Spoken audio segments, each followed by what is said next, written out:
Good afternoon, students. Welcome to another chemistry class. As usual, we are discussing again a mole concept. Last time જ્યારે છે આપણે ઘણું બધું જોઈ ગયા હતા અને ઘણી બધી વસ્તુ શીખાતા, જેમ કે આપણે પ્રોટોન, ઇલેક્ટ્રોન અને ન્યુટ્રોનની ગણતરી શોધી હતી. તો તમે લગભગ બધા લોકોએ હોમવર્ક કરેલું જ હતું, કઈ રીતે આપણે પ્રોટોન ગણીશું, ન્યુટ્રોન ગણીશું, ઇલેક્ટ્રોન ગણીશું એ બરાબર. અને જैसे 1.6 ગ્રામ CH4 ઇલેક્ટ્રોનની ગણતરી હોમવર્ક આપણે આપેલું એનું સોલ્યુશન મેં લગભગ મોકલી દીધેલું હતું બરાબર. બધાના શું આણ્વીય દળ ગણવાના હતા. તો આણ્વીય દળ આપણને ખબર જ છે કઈ રીતે ગણવાના એ. જેમ કે હું આનું તમને ગણાવું તો પહેલાં તો કાર્બન જે છે, કેટલા કાર્બન છે, તો કે 12 કાર્બન છે. ઓકે, તો એક કાર્બનનો માસ આપણે લઈએ છીએ 12 બરાબર. અહીંયા AMU જો આણ્વીય દળ અને ગ્રામ આણ્વીય દળ તો ગ્રામ, તો અત્યારે 12 લખું છું. તો પણ કેટલા કાર્બન છે? એક કાર્બનનો 12, તો 12 કાર્બનના કેટલા? તો 12 ગુણ્યા 12 કરવા પડે.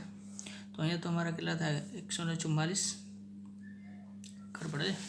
તો ટોટલ તમારે માન લો કે હું રફ વર્કની અંદર કરું તો C12H22O11 બરાબર.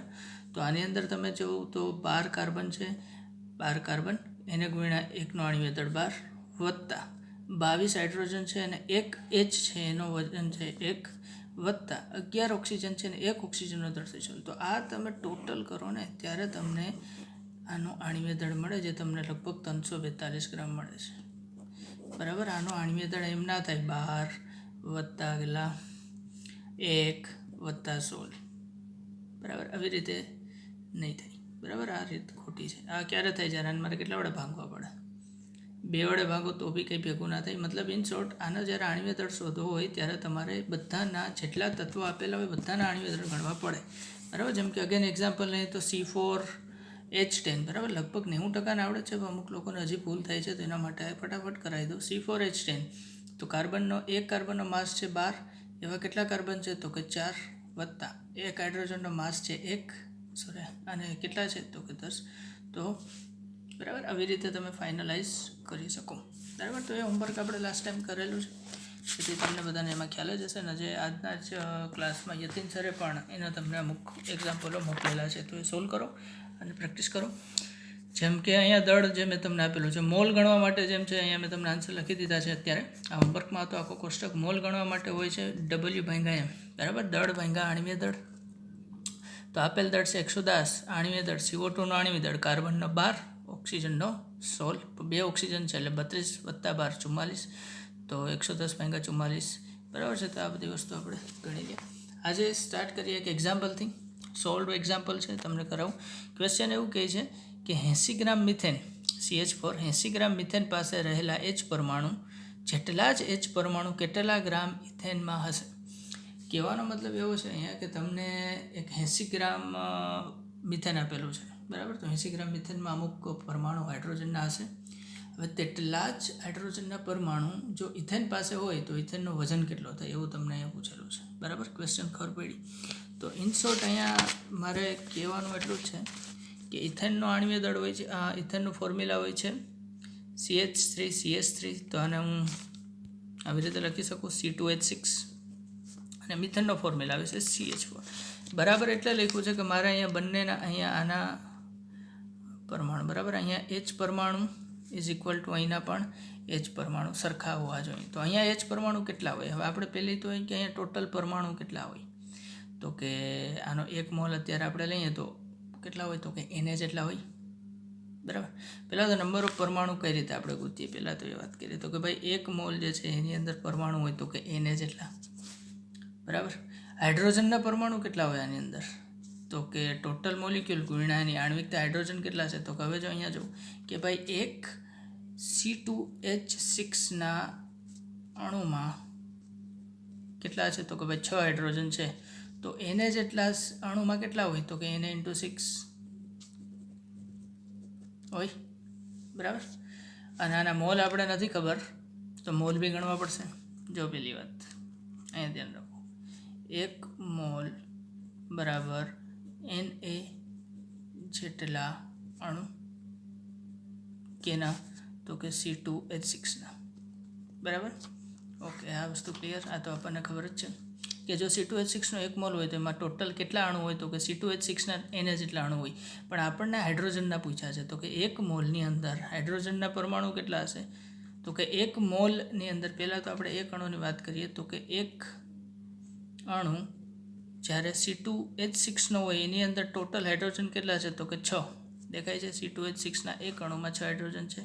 તો Na જેટલા અણુ હોય CH6ના તો એમાં કેટલા હાઇડ્રોજન હોય તો અગેન 6 ગુણ્યા એને. બરાબર, આ વસ્તુ ક્લિયર થઈ. હવે અહીંયા હું મૂકું છું n મોલ. 1 મોલ મૂકું ત્યારે આ ગણતરી આવે. ખરેખર મારી પાસે 1 મોલ મને આપેલો નથી, મને તો મોલ આપેલા જ નથી. તો મારી પાસે મોલ છે ને હું સિમ્પલ n ગણી લઉં, NC2H6. તો NC2H6ની અંદર NC2H6 ગુણ્યા 6 ગુણ્યા Na એવું આવી જશે. એટલા હાઇડ્રોજન હશે. બરાબર, તો એ જ અહીં અમે લખેલું છે. CH3CH3માં એક અણુમાં હાઇડ્રોજન કેટલા છે 6 ગુણ્યા એક મોલમાં કેટલા હોય તો કે એટલા. અને NC2H6 અથવા તો અહીંયા આપણે જોઈ લીધું તો અણુઓની સંખ્યા કેટલી હોય n ઇન્ટુ એને. અણુઓની સંખ્યા કેટલી હોય n ઇન્ટુ એટલે કે મોલ ગુણ્યા એવો કેટલો નંબર. તો અહીંયા આપણને મોલ નથી આપ્યા તો C2H6ની અણુઓની સંખ્યા કેટલી હશે તો કે એના મોલ ગુણ્યા એને જેટલી. બરાબર, આ એના C2H6ના અણુઓની સંખ્યા થઈ ગઈ. એને ગુણ્યા 6 હું કામ કર્યું કારણ કે મારે માત્ર ને માત્ર હાઇડ્રોજનની વાત કરવી. જો અહીંયા હું કાર્બનની વાત કરું તો ગુણ્યા કેટલા કરે 2 કારણ કે એક CH3ની અંદર 2 કાર્બન છે. અહીંયા હું હાઇડ્રોજનની વાત કરું છું તો એટલે ગુણ્યા 6 કર્યા. સેમ ટુ સેમ અહીંયા આવી જાવ તો મિથેન. મિથેનની અંદર અણુઓ કેટલા હશે તો કે મિથેનના મોલ એને ગુણ્યા એને. અને હાઇડ્રોજનના પરમાણુ કેટલા હશે તો કે જેટલા હાઇડ્રોજન એક અણુમાં હોય એને ગુણ્યા એટલા કરી દો ટોટલ અણુ તો તમને હાઇડ્રોજનના પરમાણુ એટલે મેં અહીંયા 4 કર્યા છે. અને બંનેની વચ્ચે ઇક્વલ ટુ શું કામ લખ્યું કારણ કે મને એવું કીધું છે કે ભાઈ જેટલા પરમાણુ એ જ પરમાણુ હોય આમાં છે એટલા જ આમાં હોય તો શું થાય એટલે મેં બંને વચ્ચે ઇક્વલ ટુ. તો અહીંયા જો એને કેન્સલ થાય અને મોલ બરાબર શું થાય તો કે W દળ ભાંગા આણ્વીય દળ. તો આનું આણ્વીય દળ તમે ગણો CH3નું આણ્વીય દળ તો 12 દુ 24 વત્તા 6 30 થાય. તો W મને ખબર નથી, એ તો શોધવાનું છે કેટલા ગ્રામ ઇથેન. તો W ઇથેનનું શોધવાનું છે. એને કેન્સલ 6 એમના એમ Wના છેદમાં 30 બરાબર. અહીંયા 4 અને આનું ગ્રામ આપેલું છે 80 ગ્રામ છેદમાં આણ્વીય દળ મિથેનનું આણ્વીય દળ CH4નું આણ્વીય દળ 12 વત્તા 4 કેટલું થાય 16. તો એ 16 લખ્યું. બરાબર, તો આને 16થી 80ને કેન્સલ કરો 5. અહીંયા 5 6 30 તો 5 ચોક 20 અને 20 ગુણ્યા 5 20 50 તો W બરાબર આવશે તમારો 100 ગ્રામ. બરાબર, એકદમ બેઝિક જ છે જે આપણે કરીએ છીએ જ છે. કંઈ છે એની દાખલાની અંદર આપણને એ જ ખબર જ છે કે ભાઈ અણુઓની સંખ્યા કેટલી હોય. કુલ અણુઓની સંખ્યા કોઈપણની અણુઓની સંખ્યા એના મોલ ગુણ્યા આણ્વીય દળ હોય છે. બરાબર, અને કોઈપણના પરમાણુઓની સંખ્યા જે આપણે હું તમને રિવાઇઝ કરાવું તો આપણે જોયેલું જ છે જે તમને રિવાઇઝ જો અહીંયા અણુઓમાંથી પરમાણુમાં જવું હોય શું કરવું હોય ટોટલ અણુઓ ગુણ્યા આણ્વિકતા એટલે તમને પરમાણુઓ મળે. બરાબર, તો આ જ કેસની અંદર તમારા ટોટલ અણુઓ હતા એટલા અને આણ્વિકતા હતી 6. તો એ કર્યું. આગળ નેક્સ્ટ એવો ક્વેશ્ચન કરીએ. પહેલાં હું એ જ વિચારું છું કે તમે આ ક્વેશ્ચન જે છે જાતે કરજો પછી સોલ્યુશન જોજો. ક્વેશ્ચન છે 98 ગ્રામ H3PO4 68 ગ્રામ PH3 બરાબર અને 568 ગ્રામ P4O10માં ફોસ્ફરસ પરમાણુ જેટલા જ ફોસ્ફરસ પરમાણુ કેટલા ગ્રામ P4માં હશે. મતલબ સેમ ટુ સેમ આ જ વસ્તુ છે. અહીંયા 2 જ હતા, અહીંયા તમારે 3 4 હારે કમ્પેર કરવાનું છે. તો અગેન P4ની અંદર ફોસ્ફરસ પરમાણુ કેટલા હોય તો કે પહેલાં તો ફોસ્ફરસના મોલ એને ગુણ્યા એને ગુણ્યા આણ્વિકતા એટલે કે 4. તો P4ની અંદર ફોસ્ફરસના ટોટલ પરમાણુ એટલા હશે. ઓકે, એવી જ રીતે ફોસ્ફરસના પરમાણુ H3O4 વત્તા PH3 વત્તા P4O10માં કેટલા હશે તો અહીંયા જો H3PO4ની અંદર P પરમાણુ કેટલા છે તો કે 1 જ છે એટલે ગુણ્યા 1 અને એના ટોટલ અણુઓ કેટલા હશે H3PO4ના તો કે એનો મોલ ગુણ્યા એને વત્તા સેમ ટુ સેમ અહીંયા. તો તમે ઓવરઓલ કેલ્ક્યુલેશન કરશો તો તમને W બરાબર મળશે 341 ગ્રામ. ઓકે, નેક્સ્ટ ક્વેશ્ચન છે કે 22 ગ્રામ CO2માંથી 3 ગુણ્યા 22 CO2ના અણુઓ હટાવી દેવામાં આવે તો બાકી રહેલા CO2ના અણુનું મોલ અને દળ જણાવો. Again very interesting question. તમને એવું કીધેલું છે કે ભાઈ એક પાત્ર આપેલું છે, પાત્રની અંદર CO2 જે છે બરાબર તમને અહીંયા ક્વેશ્ચનમાં આપેલું છે કે 22 ગ્રામ CO2 છે. તો તો આ પાત્રની અંદર મેં 22 ગ્રામ CO2 ભરેલો છે, બરાબર. અને પછી એવું કીધેલું છે કે 3 × 10⁻22 CO2ના અણુઓ હટાવી દેવામાં આવેલા છે. આમાંથી હું શું કરું છું, પાત્રમાંથી 3 × 10⁻22 અણુઓ જે છે હટાવી દઉં, તો બાકી કેટલા બચશે અણુઓ. અને બીજું શું પૂછ્યું છે કે હા, બાકી રહેલા CO2ના અણુઓનું અને મોલ અને દળ જણાવો. ઓકે,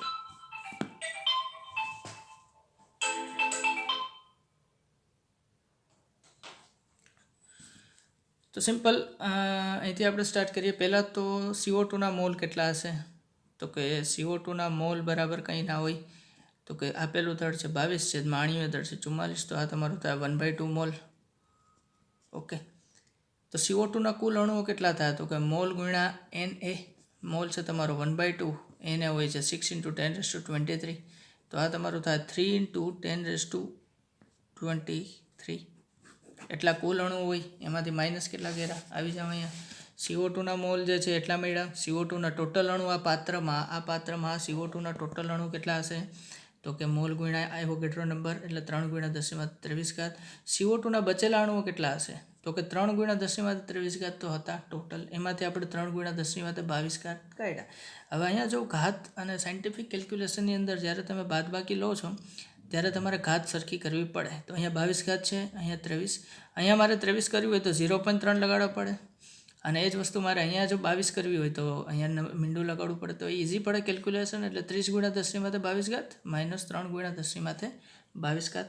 તો 10⁻22 કોમન નીકળશે, 30 - 3 એટલે થાય 27 × 10⁻22, અથવા તો 2.7 × 10⁻23 CO2ના અણુઓ બાકી રહે છે. હવે આમાંથી તમે મોલ બી કાઢી શકો, દળ બી કાઢી શકો. કઈ રીતે, ત્રિરાશિ માંડીને, અને આનું ફોર્મ્યુલા બી છે જ ડાયરેક્ટ. અથવા તો તમે કહો તો 1 મોલ જો CO2 હોત તો એની અંદર 6 × 10⁻23 અણુ હોત, બરાબર છે. આપણી પાસે કેટલા અણુઓ હશે, તો કે 2.7 × 10⁻23, તો કેટલા મોલ હશે, તો 2.7 × 10⁻23 છેદમાં 6 × 10⁻23. કાં તો કેન્સલ, 2.7/6 છે આ, તો તમારો જવાબ આવશે 9/20. હવે પછી ફરીથી અગેન એક આપણી પાસે છે જ સૂત્ર, તો આમાં મારે W જોતું હોય તો શું કરવું પડે, મોલ ગુણ્યા આણ્વીય દળથી W મળે, તો દળ બરાબર મોલ ગુણ્યા આણ્વીય દળ. મોલ આપ્યા 9/20, આણ્વીય દળ છે તમારું 44, તો જવાબ આવશે તમારો 19.8 ગ્રામ.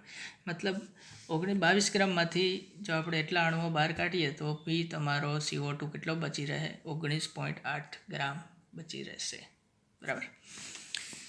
ઓકે, સેમ ટુ સેમ આવો જ એક ક્વેશ્ચન છે, તમને હોમવર્કમાં આપું છું, બરાબર છે, ધ્યાનથી કરજો. હોમવર્ક જે છે તમારું કે 48 ગ્રામ હિલિયમમાંથી 6 × 10⁻23 પરમાણુઓ દૂર કરવામાં આવે તો બચેલા પરમાણુ ગણો તથા સેમ ટુ સેમ છે. આ વખતે અહીંયા કાર્બન ડાયોક્સાઇડ હતો, CO2 હતો, અહીંયા તમારી પાસે હિલિયમ છે. ઓકે, તો કેલ્ક્યુલેટ કરજો, બહુ મજા આવશે. Now we are moving from our new topic which is average atomic mass, બરાબર. અત્યારે આજ સુધી આપણે આણ્વીય દળ મેળવ્યું, પરમાણુય દળ મેળવ્યું, હવે સરેરાશ પરમાણુય દળ. ઓકે, તો સરેરાશ પરમાણુય દળ પહેલાં એક સ્લાઇડ હું તમને આ દેખાડવા માગું છું કે કઈ રીતે એક પરમાણુને રિપ્રેઝેન્ટ કરવામાં આવે છે કેમિસ્ટ્રીની અંદર. આ વસ્તુ લગભગ તમે ભણી જ ગયા છો. અહીંયા માની લો કે એક્સ જે છે એ કોઈ એક તત્વ છે, બરાબર. કોઈ એક તત્વની સંજ્ઞા છે, કોઈ બી હોઈ શકે, કાર્બન, નાઇટ્રોજન, ઓક્સિજન, બરાબર. એને આપણે નથી પડતા, એક્સ છે. અહીંયા ઝેડ છે નીચે લખેલો હોય છે, એ ઝેડ શું દર્શાવતો હોય, તો કે એનો પરમાણુ ક્રમાંક દર્શાવતો હોય, બરાબર. અને પરમાણુ ક્રમાંક એ બીજું કંઈ નહીં, શું હોય, તો કે પ્રોટોનની સંખ્યા હોય, બરાબર છે. એટલી વસ્તુ ક્લિયર. ઓકે, અગેન એક ઝેડ એક્સ એ જે છે એની અંદર તમારે એ જે છે શું હોય, તો કે ન્યુટ્રોન વત્તા ઝેડ, એન વત્તા 2 નથી, ઝેડ છે. તો એ શું દર્શાવે, તો કે પરમાણુ ભાર દર્શાવે છે. કેના બરાબર, તો કે ન્યુટ્રોન વત્તા પ્રોટોન બંનેનું દળ. ઇલેક્ટ્રોનનું દળ નથી ગણતા કારણ કે બહુ નહિવત હોય છે. તો ન્યુટ્રોનનું દળ વત્તા પ્રોટોનનું દળ, અને બંનેનું આપણે એક જ લઈએ છીએ, એટલે કે એની સંખ્યા જ જોવા મળે છે. તો પરમાણુ ભાર એટલે બીજું કંઈ નહીં, પ્રોટોનની અને ન્યુટ્રોનની સંખ્યા બી કહી શકો કે દળ બી કહી શકો, બરાબર. પણ નોર્મલી એ શું હોય, તો કે એની સંખ્યા હોય. નોર્મલી શું હોય, તો કે સંખ્યા હોય. ઓકે, એક્ઝામ્પલ નહીં, કાર્બનનું, તો કાર્બનનો પરમાણુ ક્રમાંક 6 છે, એટલા માટે ઝેડ બરાબર 6 આવે. એનો પરમાણુ ભાર 12 છે, એટલે એ બરાબર 12 આવે. તો કાર્બન જે છે આખે રિપ્રેઝેન્ટ કરવામાં આવે છે કંઈક આવી રીતે, બરાબર, C612. અને જ્યારે એની અંદર તમને ન્યુટ્રોન પૂછવામાં આવે તો ન્યુટ્રોન આ બેનો તફાવત હોય 12 - 6 કરો એટલે તમને 6 મળશે. એ હશે તમારો ન્યુટ્રોન. બરાબર. તો આ એક સિમ્પલ રિપ્રેઝેન્ટેટિવ હતું જે 9th સ્ટાન્ડર્ડની અંદર તમે ભણી ગયા હશો. But just for your kind information આ વસ્તુ મેં એકવાર ફરીથી કરાવી દીધી. ઓકે. હવે એવરેજ એટોમિક માસ એટલે કે ભાઈ સરેરાશ પરમાણુ દળની જે ફંડો છે એ ક્યાંથી આવ્યો? તો કે કુદરતની અંદર ઘણા બધા આઇસોટોપ મળે છે જે તમે ભણી ગયા હશો. બરાબર છે. 9મા ધોરણમાં અથવા તો 10મામાં ક્યાંક ને ક્યાંક આઇસોટોપ જે છે બરાબર એ આવ્યા જ હશે. તો આઇસોટોપની અંદર ખાસિયત શું હોય તો કે આઇસોટોપ જે છે એની અંદર તમારા પરમાણુ ક્રમાંક સરખા હોય પણ પરમાણુ ભાર અલગ હોય. જેમ કે હાઇડ્રોજનના 3 આઇસોટોપ હોય. આઇસોટોપ એટલે કે બીજું કંઈ નહીં, આપણે ગુજરાતીમાં જેને કહીએ છીએ કે સમસ્થાનિકો. બરાબર. સમસ્થાનિકો. બરાબર. એ જ છે તમારો આઇસોટોપ. બરાબર. આઇસોટોપને અહીંયા હું લખી નાખું સમસ્થાનિક. હાઇડ્રોજનના 3 સમસ્થાનિકો છે H11, H12 અને H13. તો અહીંયા હમણાં જ આપણે જોયું આ શું દર્શાવે? પરમાણુ ભાર. અને આ શું દર્શાવે? પરમાણુ ક્રમાંક. જે હાઇડ્રોજનનો પરમાણુ ક્રમાંક શું હોય? 1. તો આઇસોટોપની વ્યાખ્યા, સમસ્થાનિકની વ્યાખ્યા આપણે કઈ રીતે કહીએ કે ભાઈ સમાન પરમાણુ ક્રમાંક બટ જુદા જુદા પરમાણુ ભાર. અથવા તો એવું શક્યું કે ઝેડ જે છે બધામાં સરખા છે, બધામાં 1 છે, જ્યારે એ છે બધામાં અલગ અલગ છે. એકમાં 1 છે, એકમાં 2 છે, એકમાં 3 છે. તો એવાને આઇસોટોપ કહેવામાં આવે. હવે પ્રશ્ન એ થાય કે મારી પાસે હાઇડ્રોજન, મારી પાસે એક આવ્યું છે HCl. બરાબર. તો આનો જે પરમાણુ ભાર 1 છે, આનો 2 છે, આનો 3. જો HClનું આણ્વીય દળ ગણીશ તો 1 વત્તા આનો 35.5 લખાઈશ તો હું તમને શું કહીશ તો કે 36.5. Okay, very good. પણ અહીંયા હાઇડ્રોજન કયો છે કેમ ખબર પડે? આ છે, આ છે કે આ છે? જો અહીંયા હાઇડ્રોજન ડ્યુટેરિયમ હોત તો 3 હોત તો આનો આણ્વીય દળ કંઈક અલગ થઈ જાય. બરાબર. 38.5 થાત. તો એ કન્ફ્યુઝન દૂર કરવા માટે, બરાબર, જેમ કે ક્લોરિન જે છે, અગેન ક્લોરિનનો તમે આણ્વીય દળ લ્યો છો, પરમાણુ 35.5. તો આણ્વીય દળ હોય છે શું? આણ્વીય દળ એ કંઈ નથી હોતું, એ જ હોય છે જે છે તમારો નંબર ઓફ પ્રોટોન અને નંબર ઓફ ન્યુટ્રોન. બરાબર. તો પ્રોટોન જે છે એ ક્લોરિનની અંદર હોય છે 17 અને આ પણ હોય છે તમારા અમુક વખત હોય છે 18. ન્યુટ્રોન હોય છે તો આ તમારા થાય છે કે 35ની આજુબાજુ તમારે આવે. બરાબર. તો હવે આ 35.5નો મતલબ શું થાય? તો કે 35.5 ક્યાંથી આવ્યા હોય કે ભાઈ અડધો ન્યુટ્રોન કે અડધો પ્રોટોન શક્ય નથી. તો આ એવા ક્યાંથી? તો કે એ જ છે ખરેખર સરેરાશ લેવામાં આવે છે. સરેરાશ એટલા માટે લેવામાં આવે છે કે ભાઈ જ્યારે કોઈ પણ તત્વ કુદરતમાં જુદા જુદા દળે મળતા હોય છે, એટલે કે જુદા જુદા એના સમસ્થાનિકો હોય. બરાબર. ઉદાહરણ તરીકે કાર્બનના 3 સમસ્થાનિકો છે, C12, C13, C14 બી આવે. નાઇટ્રોજનના 3 સમસ્થાનિકો છે, 2ના અહીંયા એક્ઝામ્પલ લેખા, તો એના આઇસોટોપ કહેવાય. બરાબર. એટલે કે સમસ્થાનિકો કહેવાય. હવે આઇસોટોપની અંદર પરમાણુ ક્રમાંક એક સરખો હોય પરંતુ પરમાણુ ભાર અલગ અલગ હોય અને તેને એકબીજાના આઇસોટોપ કહે.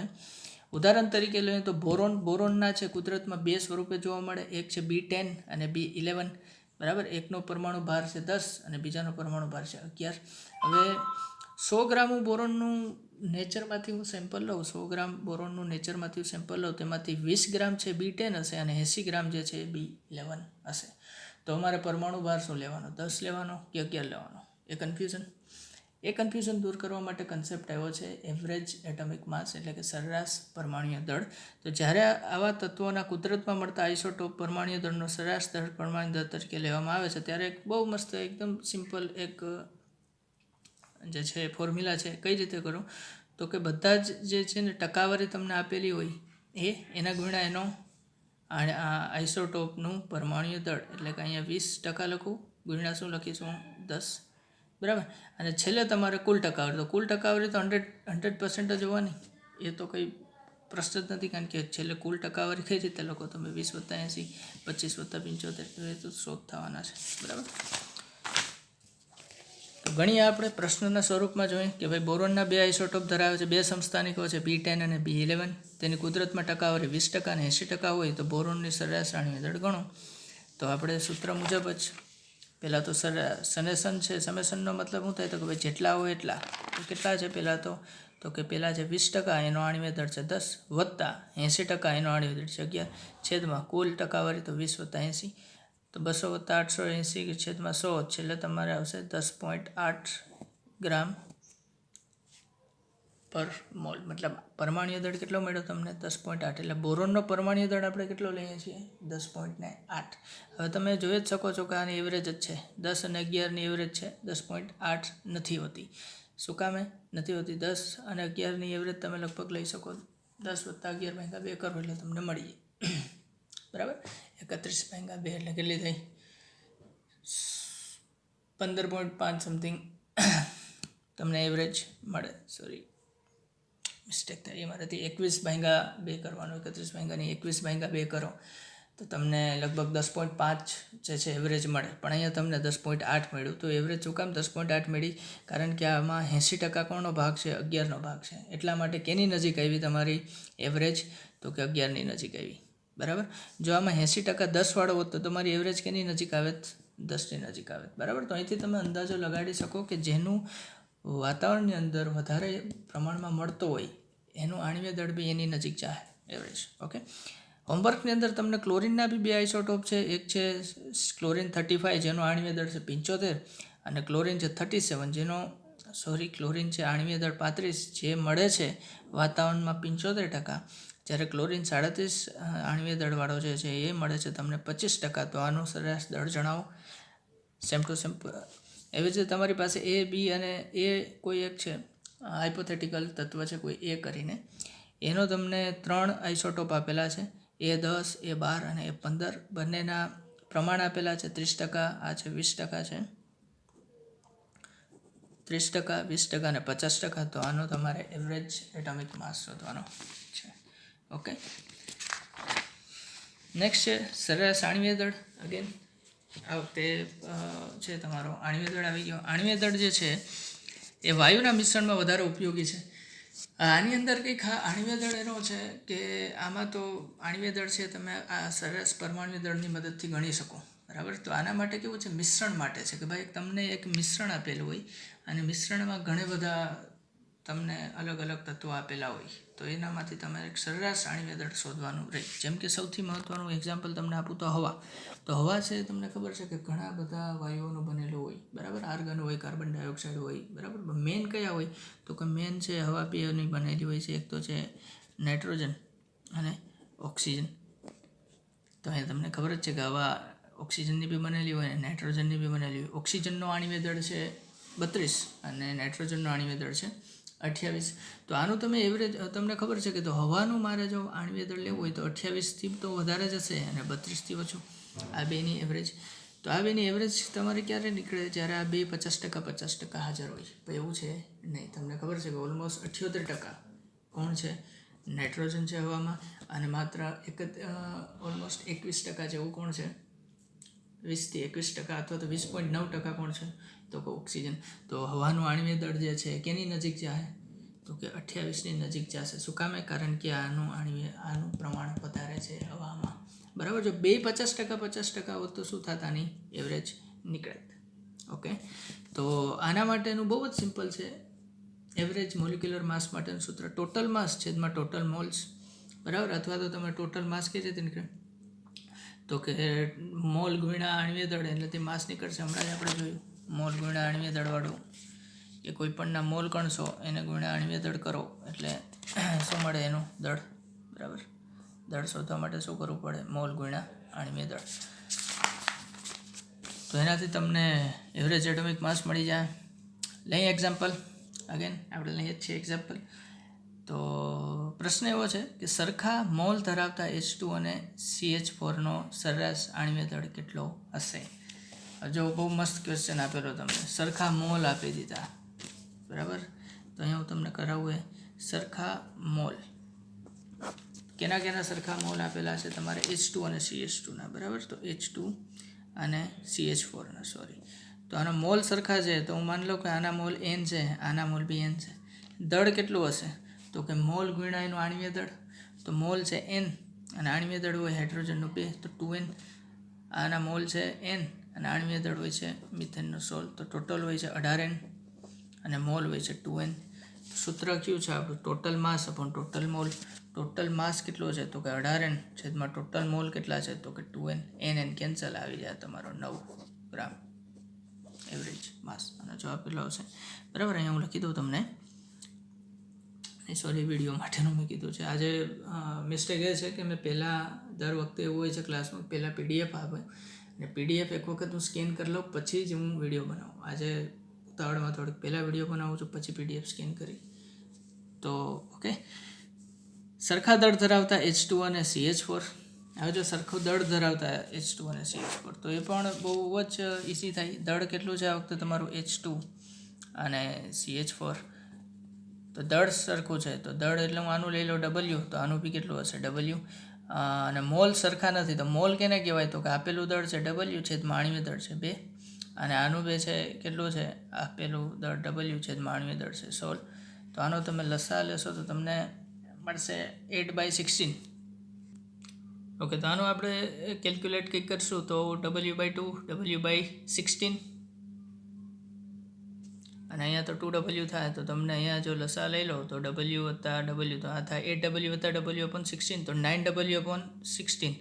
તો જે ખરેખર તમે આ થાય તમારા મોલ અને આ થાય તમારું કુલ દળ. તો કુલ દળ છે 2W અને કુલ મોલ છે 9W/16. તો 16 છેદનો છેદ અંશમાં W કેન્સલ, 16 તો 32/9.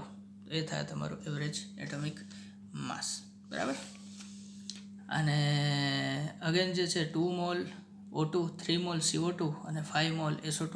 આનું તમારે એવરેજ ગોતવું હોય તો તમારે આ સૂત્ર મુજબ જ જવું જોઈએ. સનેશન NI × MI વત્તા સનેશન કરો તો 2 × 16 બરાબર વત્તા 3 × 44 વત્તા 5 × 32 64. એનાથી મળશે. તો હું તમને હોમવર્કમાં આપું છું કે હોમવર્કમાં કરી લેજો. બરાબર. અને આવા શોર્ટકટ બી નીકળે છે. તમે અહીંયા જોઈ શકો છો આનો જવાબ તમને આવ્યો તો 9 ગ્રામ. તો તમે જોઈ શકો છો કે 9 ગ્રામ જે છે એ ખરેખર આનું એવરેજ જ છે. બરાબર. તો એ એવરેજ કઈ રીતે તમે માની લો કે 16 વત્તા 2 આનું સામાન્ય એવરેજ હું કઈ રીતે કાઢે? સામાન્ય એવરેજ મારે આનું કાઢવું હોય તો હું કઈ રીતે કાઢે? તો કે 2 વત્તા 16/2 બરાબર. તો 18/2 કેટલું થાય? 9.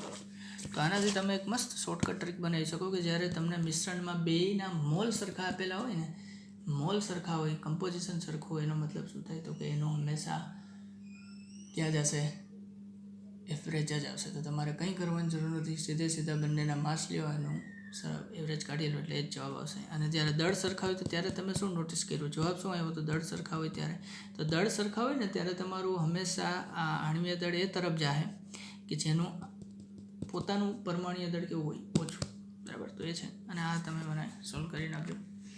ઓકે, આનો એક સોલ્વ એક્ઝામ્પલ હજી એક કરાવું તો એક છે કે તમને આપેલું છે કે ઓક્સિજન અને ઓઝોનનો એક મિશ્રણ છે જેમાં ઓક્સિજનનો સરેરાશ આણ્વીય દળ છે 36 અને O2નો પર્સન્ટેજ શોધો. હવે ઓબ્વિયસલી આની અંદર તમને આણ્વીય દળ આપેલું હોય, પર્સન્ટેજ આપેલા હોય તો આણ્વીય દળ પૂછશે સરેરાશ, અને જો સરેરાશ આણ્વીય દળ આપેલું હોય તો તમને પૂછશે તેનો પર્સન્ટેજ પૂછશે. બરાબર. તો આ વખતે તમને પર્સન્ટેજ પૂછ્યો છે O2નો, તમને સરેરાશ આણ્વીય દળ આપેલો છે. હવે જો આની અંદર ઘણી બધી ટેકનિક હોય. એક ટેકનિક છે તમારી એકદમ સિમ્પલ અને સોબર ટેકનિક જે આપણે કહીએ એક્સવાળી, કે આની અંદર તમે ધારી લો કે માની લો કે O2ના પર્સન્ટેજ છે X, તો O2 હોય માની લો કે X, તો O3 હોય છે 100 - X. બરાબર. આ વસ્તુ તમે ધારીને કરી શકો પણ એ વસ્તુ બહુ લેન્ધી છે, બહુ બધી કેલ્ક્યુલેશન. એના કરતાં આપણી પાસે એક શોર્ટકટ છે. સમજાવો એકવાર તમે સમજી જશો. હવે આની અંદર તમને આવું કંઈક હશે કે ભાઈ O2 અને O3 બેલેન્સ કરેલું છે, આનું કોઈ કામ નથી. ઓક્સિજન છે એનો આણ્વીય દળ છે 32, જ્યારે ઓઝોનનો આણ્વીય દળ થાય છે 48. તમને પૂછ્યું છે શું? Percentage of O2. તો પર્સન્ટેજ ઓફ O2 તમારે શોધવો હોય ને તો છેદમાં તમારે શું લેવાનું? તો કે આ બંનેના આણ્વીય દળનો ડિફરન્સ લઈ લેવાનો છેદમાં. તો 48 - 32 એ આવશે 16. ઉપર શું લેવાનું? તો કે ભાઈ તમને જેનો સરેરાશ આણ્વીય દળ આપ્યો હોય ને એનો અને જેનો નથી આપ્યો એ બેનો તફાવત લેવાનો. બરાબર. કન્ફ્યુઝિંગ છે. તમને એક એનો પૂછ્યો છે તો કે તમને આપેલો કેનો છે સરેરાશ આણ્વીય દળ? તો કે O2નો આપેલો છે 36 અને એની સામે કોણ છે? તો કે O3. તો O3નો છે 48. તો 48 - 36 કરો તો 12 આવશે. એ તમારે ઉપર લેવાના છે. તો 12/16 × 100 કેટલા આવ્યા તમારા? 75%. બરાબર. તો આની અંદર 75% હશે. જો મેં તમને થિયરી બી લખેલી છે એની કે ભાગાકારમાં નીચે બરાબર. ડિનોમિનેટર છે એની અંદર મિશ્રણમાં આપેલા બંનેના આણ્વીય દળનો તફાવત, બરાબર. બે જેનું મિશ્રણ આપેલું આણ્વીય દળનો તફાવત લઈ લેવાનો. ઉપર જેનો સરેરાશ આણ્વીય દળ આપેલો હોય તેનો તફાવત બીજા વાયુના આણ્વીય દળ સાથે લેવાનો. ઉપર શું લેવાનું છે તો કે જેનો તમને સરેરાશ આણ્વીય દળ આપેલો હોય. કોનો આપેલો છે તો કે ઓક્સિજનનો આપેલો છે. અને બચ્યું કોણ તો કે ઓઝોન. તો એની વચ્ચેનો તફાવત લઈ લો. જો તમને ઓઝોનનો સરેરાશ આપેલો હોત તો તમારે તફાવત કેનો લેવાનો? ઓક્સિજન સાથે લેવાનો. આનો અને આનો લેવાનો, બરાબર. પરંતુ અહીંયા તમને આનો સરેરાશ આપેલો છે તો તમારે તફાવત આ બે વચ્ચે લેવાનો, બરાબર. તો અહીંયા મેં તમને એપી કેલ્ક્યુલેટ કરીને બતાવો. ઓક્સિજનનો આણ્વીય દળ 32, આનો 48, તો આનો તફાવત 16 જે આપણે ડિનોમિનેટરમાં લખો. અને અહીંયા જે છે તમને O2નો આપેલો છે 36, તો આપણે જેને તો એનો લેવાનો આની સાથે, તો એનો તફાવત છે 12 કેલ્ક્યુલેસ. અગેન બહુ જ ઇઝી. આ તમે મેં કીધું એમ એક્સ ધારીને 100 - x% બી કરી શકો, એમાં બી કંઈ પ્રશ્ન નથી. પણ અગેન એ લેન્ધી છે, એને આપણે કરવાની જરૂર નથી. અગેન તમને એક ક્વેશ્ચન આપું છું. એક પાત્રમાં CO અને CO2નું મિશ્રણ છે જેનો સરેરાશ આણ્વીય દળ 32 છે. તો COની ટકાવારી ગણો.